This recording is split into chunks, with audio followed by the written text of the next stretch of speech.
Hey, what's up, guys? Let's do some reading today to improve our vocab. But more important than that, to learn a new thing or two each and every day. So this is an article that I took from the National Geographic. I don't know if I remember the name of the website correct. Okay, the title is How COVID-19 Harms the Heart. COVID-19 harm ở đây là nó tàn phá, ảnh hưởng tới cái trái tim của mình như thế nào, right? So we have harm something. Okay, so I can write it out right here for you. Oh, something is wrong. Cannot write. Why? Okay, hold on. Let's go to type again. Harm something. Well, next up, many patients are experiencing heart palpitations, chest pain, and shortness of breath even after recovery from COVID-19, but new studies offer reason for hope. So ở đây mình có khá là nhiều những cái cụm từ, những cái cụm từ về y khoa ha.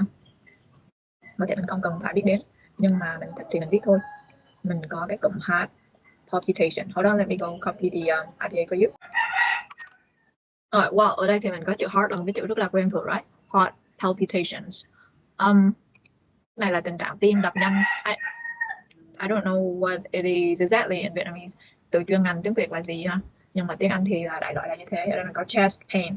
Pain là cái từ quá quen rồi đúng không? Còn chest là lồng ngực ha, đầu ở lồng ngực. Ok. Cái này được publish vào ngày 3 December. Ok. 12-minute read, but I think I'll spend like half an hour or something on it. Daniel Huff was on her treadmill when she first noticed the pain in her chest. So ở đây mình có một cái cụm từ rất là hay, đó là on her treadmill, nghĩa là đang trên máy tập chạy ha. When she first noticed her pain, okay, she has just recovered from a terrible case of COVID-19 about 2 or 3 weeks earlier, during which she had just about every symptom imaginable. Okay, thì mọi người biết là khi mà ai mà đã từng quen biết qua là nghe qua các triệu chứng COVID thì biết có rất là nhiều triệu chứng ha. Thì ở đây mình có chữ symptom, là triệu chứng. I have to work on my Vietnamese as well. Oh my fucking god, it's a noun. Right, cô ấy có tất cả những cái triệu chứng có thể. Mình có nghe qua sore throat, đau cổ, headache, congestion, ngạt mũi, coughing, lots of smell, body, lots of smell.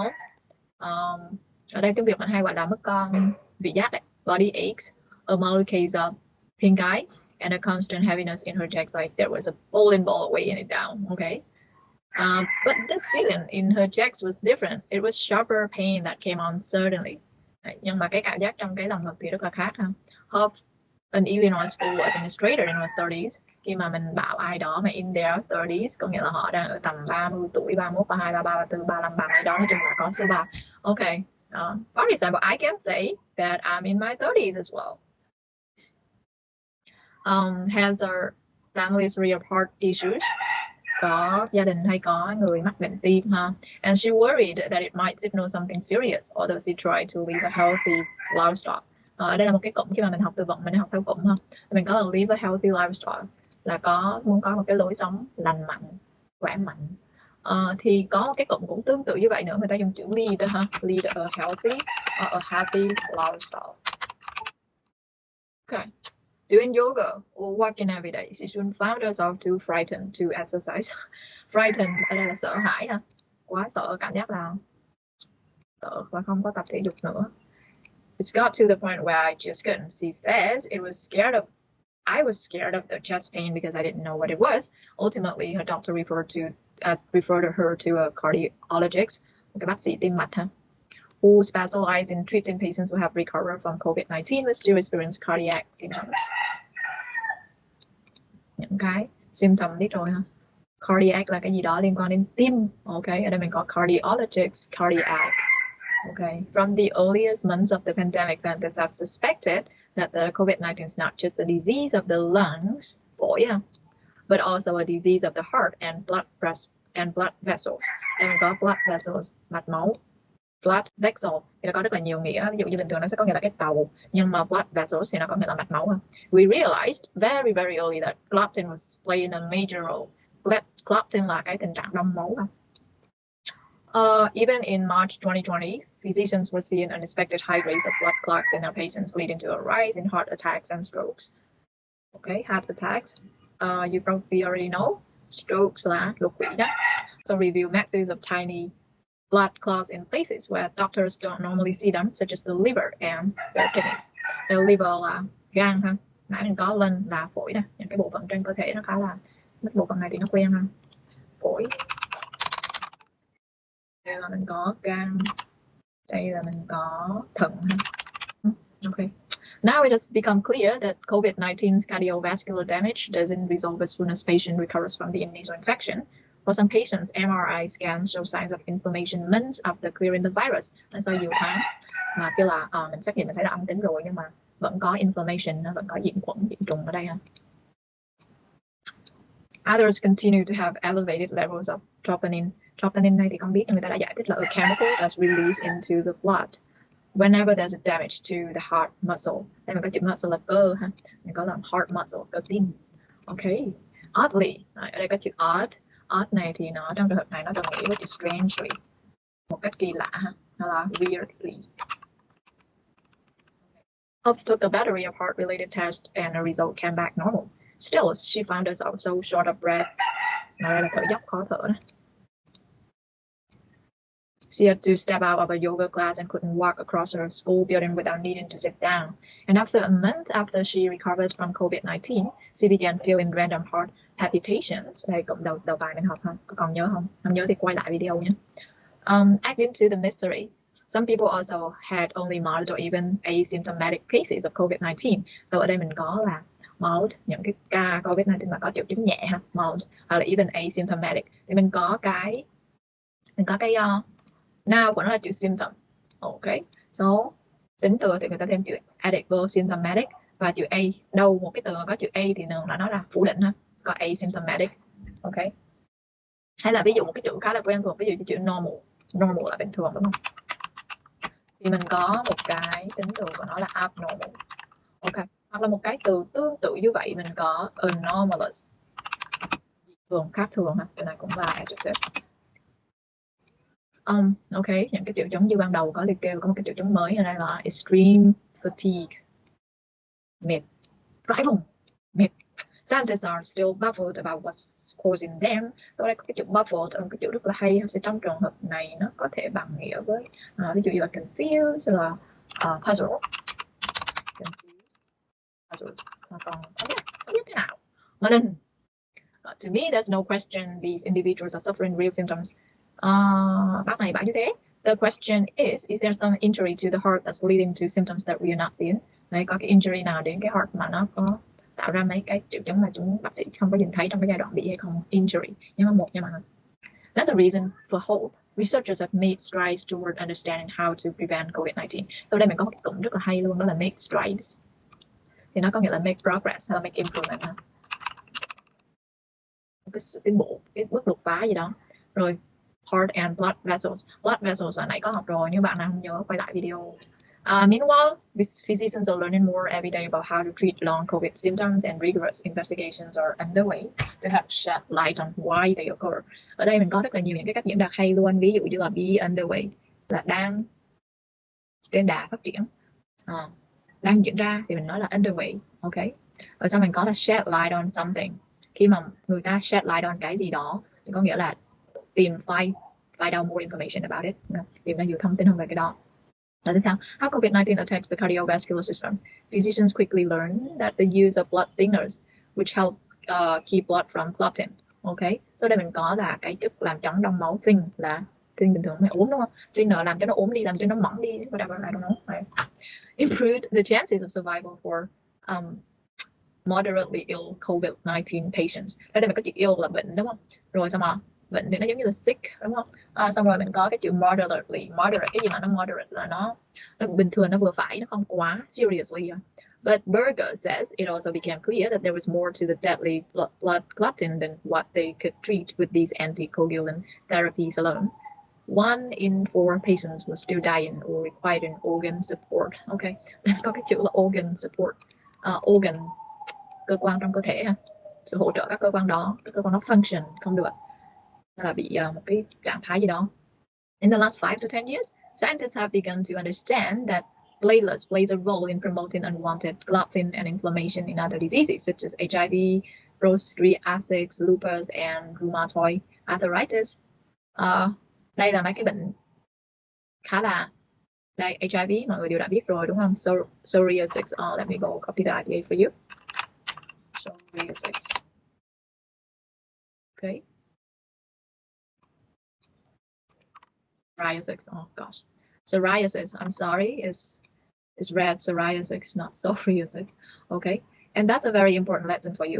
When you see a new word, you can guess how it is read, but it's not always correct.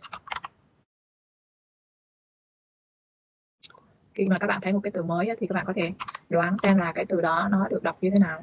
Nhưng mà các bạn đoán thì sẽ có trường hợp là mình sẽ đoán không được. Vì tiếng Anh thì nó có quy luật nhưng nó có rất là nhiều exception. Cho nên là mình phải kiểm tra từ điển ha. Này again nó là psoriasis. I don't know what it's called in Vietnamese. Let's see. Bệnh nến nha mọi người. Psoriasis. Okay, bệnh lupus, bệnh quen rồi. Rheumatoid arthritis. Đây mình có arthritis là bệnh khớp ha. Còn rheumatoid là cái gì? Okay, let's go check it. Viêm khớp dạng thấp. Okay, that is what Google told me. I don't know what it is. Nhưng mà nói chung là khi mình đọc một cái bài đọc thì không có nhất thiết là mình phải biết hết nghĩa của những cái từ ở trong đó. Ví dụ mình nhìn ở đây là mình biết ở đây là list ra một đống bệnh rồi, nhưng khi mình đọc ở nhà thì mình thích thì mình dò một số từ để mình có thêm kiến thức về cuộc sống, và nếu mà cái từ vựng đó nó related với mình thì mình học nó cũng khá là ok. Okay, these tiny drowned blood cells serve one major purpose. Một cái mục đích chính đó là to stop bleeding by binding to a damaged blood vessel and forming a clot. With that in mind, Berger and a team of researchers set out to investigate what role the platelets might play in COVID-19. We found it was nothing like we could have expected. It was like somebody changed the genetic architecture. Okay, ở đây mình có chữ gene, right? Gen, ra mình có cái tính từ của nó sẽ là đọc là genetic nha mọi người. Genetic architecture, cấu trúc gen. In a study, blah blah, the researchers showed that the virus can enter megaker, I don't know what this is, but they họ đã giải thích cho mình ở đây rồi ha. The bone marrow cells that make platelets. Ok. Đây mình có một cái chữ rất là hay, đó là cái chữ platelets. Thì nó có nghĩa là tiểu cầu nha mọi người. The infected cell then alters the genetic material. So ở đây mình có cái chữ alter, là một cái chữ mình rất là hay gặp khi mà mình đọc những cái bài IELTS. Thì nó có thể được paraphrase thành chữ change. Nó là một cái paraphrase của chữ change. Vấp cái vật liệu di truyền trong cái tiểu cầu. Okay. And give up protein signals that make the lining of the blood vessel sticky and inflamed. It makes the vessel prone to developing clots that can spread throughout the body. So đây mình có một cái cấu trúc cũng rất là hay gặp trong những cái bài đọc IELTS, là chữ prone to. Khi nào một cái gì đó mà prone to something có nghĩa là nó có cái nguy cơ, nó có cái nó highly likely xảy ra cái chuyện đó, nó có xác suất cao xảy ra, tạo ra. Scientists also learned that the virus weakens connections in the tissue that lines blood vessels, making them leaky instead of sealing them up, as you might expect when clots are present. It's like a double-edged sword. Đây một cái cụm rất là hay hả? Một cái con dao hai lưỡi nè. Ok. Mình coi đó là double, gấp đôi, edge, cái lưỡi, sword, cái kiếm, con dao hai lưỡi. Một cái dài gì đó, ok. That caused the most damage to the blood vessel lining. Thành mạch máu, ở đây mình có chữ hay, đó là chữ lining. Thì là blood vessel, nó là cái mạch máu, thì nãy giờ là mình có nói qua đó, có chữ lining của một cái gì đó, một cái tế bào, một cái organ nào đó trong cơ thể mình thì gọi là lining. Somehow he says COVID-19 affects the blood vessels in a dual and opposite way. Leaky vessels also allow blood and other chemicals in the body to spill into places they're not supposed to go, including the air sacs of lungs, cái túi khí của cái lungs, cái phổi của mình. Cái chữ air sacs này nó túi khí. Còn cái túi khí ở trên xe ô tô thì để mà trong mấy cái trường hợp tai nạn thì mọi người có thể dùng chữ air sac hay là airbags. And the tissues of other organs, tissues các mô, they can have cascade of downstream effects from flooded lungs seen in many severe COVID-19 cases to complications of the liver, kidneys, and of course the heart. Complications, bình thường mình có cái chữ là complicate hay là complicated, hay là cái gì mà phải enjoy cái moment này, không được complicate gì đấy, quên rồi. Nói chung là ở đây mình có cái chữ này thì nó có nghĩa là biến chứng ấy. Mà người dịch phức tạp thì nó không có nghĩa gì hết trơn. Ở đây là biến chứng, nhưng mà trong y khoa thì là biến chứng. It's a noun, of course. Sorry for the noise. I don't know why they decide to fix their house in a beautiful Sunday like today, but yeah, happy fixing your house. things we are supposed to be protected from are certainly coming in. He likens the harm this causes to a garbage bag with holes in it. Those holes will allow some waste to seep back into your home. Some of the subsequent nó như một cái túi rác và nó có lỗ ha. Thì những cái lỗ đó khi mà cái túi rác mình bỏ rác mấy cái thứ bẩn bẩn vô, những cái waste vô đúng không? Nó có lỗ thì mấy cái thì có thể là nước hay là một chút rác nó lại chảy về lại nhà mình rồi. Thì nó không có hoàn thành tốt cái function của nó rồi. Some of the subsequent damage like the smell and the foul liquid. Mình có cái chữ foul. Foul là một cái mùi hôi thối. Okay. Will be noticeable right away, but others like say a result in that infestation may not be evident for months. Cái chữ evident này thì bình thường nó có nghĩa là rõ ràng, nó là clear đúng không? Nhưng mà đây thì nó giống như là không có được người ta nhìn thấy. Okay, the extent of that harm will depend on how bad the leak was and how long it lasted. But it's not clear exactly how this blood vessel damage is connected to the lingering cardiovascular symptoms. Ở đây là một cái cụm danh từ nãy giờ mình gặp rồi ha, và mình có một cái adjective rất là hay, đó là lingering. Lingering là giống như là một cái gì đó mà nó cứ bám lại dai dẳng không chịu đi, linger. Ví dụ nó là a lingering smell of durian, cái mùi mà nó còn lại dai dẳng của một quả sầu riêng. Các bạn thử bỏ một cái đống sầu riêng vô tủ lạnh đi, cho dù có lấy nó ra rồi thì vài ngày sau mình vẫn thấy cái mùi cái sầu riêng đó nó linger trong cái fridge của mình. Points out that the virus causes what kind of noise is that, man? Difficult to disentangle. Yet physicians have continued to see signs of damaged heart tissue such as something I don't know. Ở đây người ta có giải thích là inflammation of the heart muscle or high levels of troponin in months after the hospitalization from COVID-19. Đấy thì là sẽ có những cái triệu chứng đấy, thậm chí là nhiều tháng sau khi ra viện. Berger says it's not unusual for a virus that causes such severe inflammation to have residual consequences post recovery. Okay, ở đây mình có cái chữ consequence thì là nó quen rồi đúng không? Cái hậu quả, mình có residual là một cái hậu quả mà nó còn sót lại. Okay, post recovery. Trong tiếng Anh mà mình có thấy cái gì mà post nó là đằng sau ha. Ví dụ bây giờ mình hết dịch rồi mình nói là post COVID. Okay. Particularly among patients who had moderate or severe disease and needed to be hospitalized. Đấy, mình có cái verb, mình có cái noun hospital là một cái từ rất củ chuối ai cũng biết. Nhưng mà nếu như mình xài cái chữ hospitalized, cái từ rất là hay ha, nhập viện. Worryingly, some patients who had asymptomatic, mild or moderate disease. Thì hai từ này đã có gặp trước đó rồi. Cố nhớ xem nó là gì nhá, không nhắc nhá, không nhớ thì đi dò lại nhá. Moderate cũng nói rồi. Including children who was a similar evidence of heart damage. Yet mounting evidence suggests that cái này hồi nãy trên này có giải thích là một cái gì đó. Even I forgot. Okay, đây là một cái inflammation of the heart muscle này. Thì more rare than initially believed. Ở đây mình có mountain evidence. Cái chữ mountain nó giống mountain đúng không? Thì đây là nó giống như là nhiều vậy các bạn, bằng chứng mà chất dưới núi. That is the way I learned this word and remember it. So yeah. Thì show that the risk of myocarditis, I don't know how to say it, but yeah, in nearly 16 times higher in patients with COVID-19 than those without. However, the study concluded that the condition is uncommon for both populations. Mặc dù có những cái triệu chứng đấy nhưng mà nó khá là uncommon ha. Và cái nguy cơ mà có cái này thì chỉ là 0.146%. Và cái tình trạng này sẽ heal within months, sẽ được chữa lành trong vài tháng thôi. Most of those hearts look fairly normal when re-evaluated during follow-up. Then there are patients like health cardiac. Okay, they said some patients coming with chest pains. Một số bệnh nhân mà anh ta khám thì có bị đau ngực, but their stress tests are normal. Others complain of palpitations, tim đập nhanh ha. Yet when equipped with heart rate monitors, nhưng mà khi mà có kiểm tra cái nhịp tim trên màn hình thì their heart rhythms appear normal. Okay, says those tests aren't telling the whole story. If you dig a little deeper, you notice that the heart rate pattern isn't quite normal. Heart rate là nhịp tim, pattern là cái kiểu là cái khuôn mẫu, kiểu nhịp tim là bum bum bum bum bum bum bum bum, đó là pattern ha. Okay. Although it's expected for a person's heart rate to rise while walking, it's not normal for the heart rates of younger and athletic patients to jump from 60 to 120 just from walking across a room or while they're asleep, which is what was happening to Hov. Cái chữ abnormal mới dắt tới đây. Thì abnormal thì là abnormal increase, một cái sự tăng bất thường, suggests COVID-19 trigger dysfunction. Đây mình có cái chữ function, xong rồi có chữ dis, trong tiếng Anh là cứ dis, cái gì đó là nó là hư hỏng. Dysfunction là nó hoạt động không được tốt. In the autonomic nervous system, pathways of nerve cells that automatically control vital functions such as breathing and the heartbeat. It's part of the evolutionary fight or flight response. Đây, cụm từ rất là hay gặp. that allows your body to function without having to be constantly instructed. For COVID-19 long haulers, that system appears to be out of whack. Ok, ở đây mình có một cái cụm rất là hay, đó là out of whack. So let me copy the IPA for you. Ok, so whack. So một cái gì đó mà nó một cái gì đó mà nó out of whack có nghĩa là nó không còn hoạt động tốt nữa, kiểu out of work. People often tell me they're exhausted by the end of the day. Yeah, who wouldn't be if your heart rate was up that high all day? Họ sẽ cảm thấy mệt, exhausted, very tired.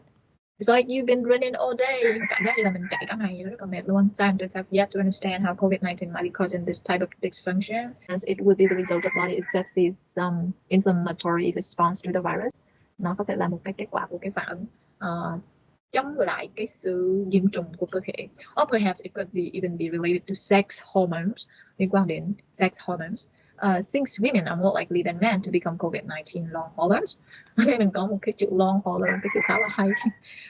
Thường thì các bạn hay gặp a long haul flight, một cái chuyến bay dài. Thì ở đây COVID-19 long hauler là cái người mà còn cái triệu chứng của COVID-19 vấn vương, bị vấn vương rất dài, không hết.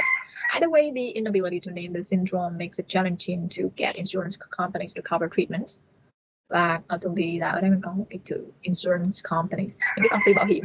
Thường thì mình mua bảo hiểm người ta sẽ cover dựa trên những cái triệu chứng hay là những cái chẩn đoán của bác sĩ mà có ghi ra. Cho đây thì những cái syndrome này hay là những cái symptoms này nó không có tên, nó rất là mới thì rất là khó để mình claim bảo hiểm.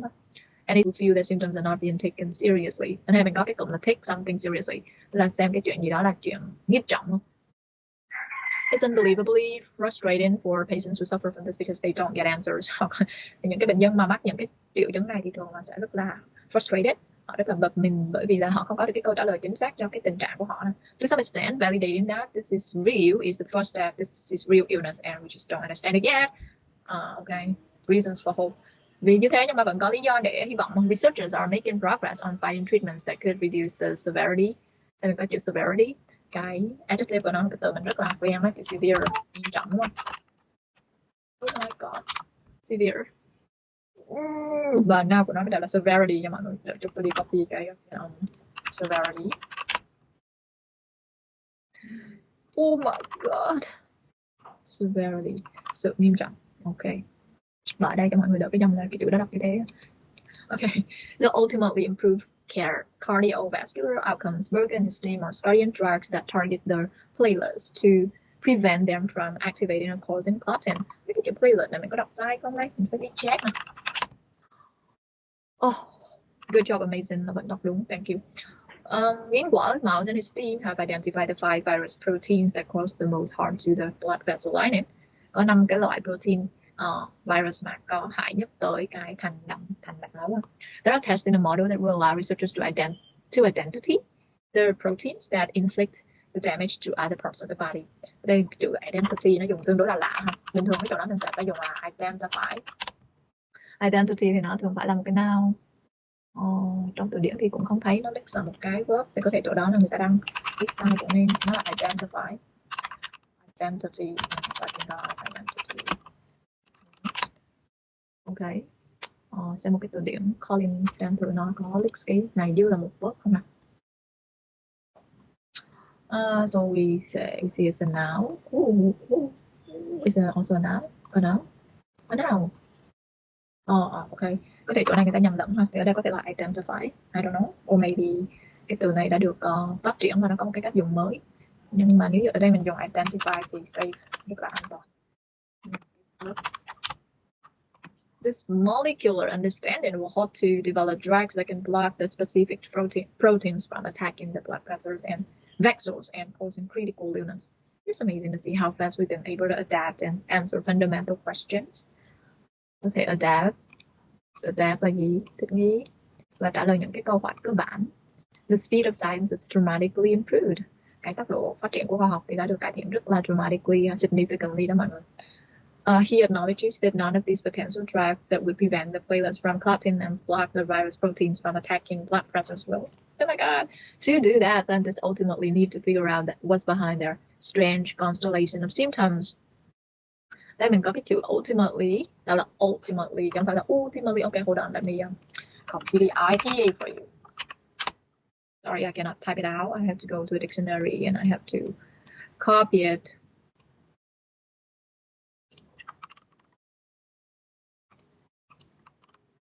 Ok, thì nó gần giống như cái chữ eventually. Cuối cùng thì cũng sẽ phải tìm ra cái cách thôi, cái gì đó.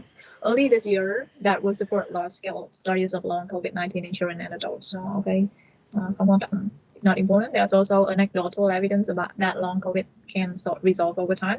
Chữ over time, chữ rất hay này mọi người. Là theo thời gian. Over time thì mọi người hay dùng là day by day, ngày qua ngày. Mọi người cũng có thể dùng là over time, theo thời gian. Even if they may take a year to 18 months, 12 tháng đến 18 tháng. Thì ở đây mình có một cái cấu trúc dùng take cộng với thời gian là tốn bao nhiêu thời gian đấy. So being able to take some of the patients off their medication. Cái cô này thì đã giúp cho một số bệnh nhân là khỏi thuốc, có nghĩa là khỏi bệnh. And many of those who haven't recovered completely do eventually feel better after treatment. The big question though is it going to impact their health in 10 or 15 years down the road? Did it do something we just can't see? Thì có một cái câu hỏi lớn là không biết cái COVID-19 này nó có ảnh hưởng tới sức khỏe trong 10-15 năm tới hay không, hay là như thế nào? Nobody knows at the moment. After taking medications for her high blood pressure and elevated heart rate. Đây là một cách dùng rất là hay, đó là mọi người sẽ thấy có một cái adjective. Oh no, có một cái adjective mà nó được hình thành từ một cái verb thêm ed. Từ verb thêm ed nhé.